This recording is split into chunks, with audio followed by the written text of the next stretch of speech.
But after the boy's disappearance, the sheriff's office offered a reward of, I don't know if this was a lot at the time, but $1,215 for information on the boy's whereabouts.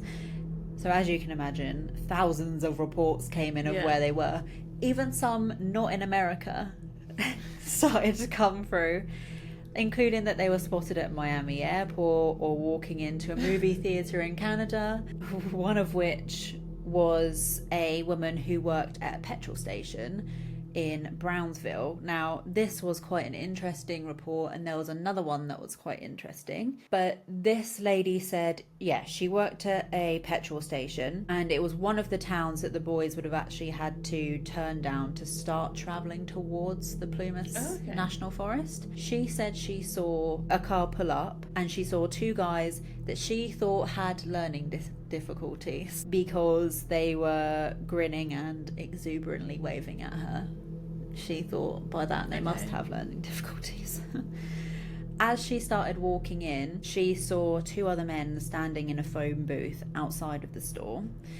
And the two guys from the phone booth then came inside, bought some things like chocolate milk and snack bars, and then got back into the vehicle with the two other men and drove away. The store owner corroborated this story, but not only did the store owner say the men came in 2 days in a row, but they came in on the 25th and the 26th. Yeah. But they disappeared on the 24th. Yeah. Police showed the woman the missing boys' pictures, and she picked them all out apart from Gary.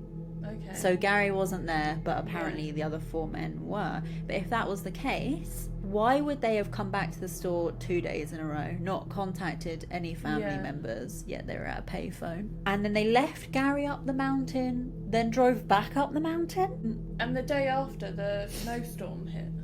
Yeah, and you could say, okay, let's just discount this because it makes no sense. Yeah. Maybe they just wanted the money. But the car they said they were driving was a rusty red pickup. Oh, so now that gives the other guy some credit, because I'm thinking that other guy is just... It just sounded like a story. It really did just sound like a story.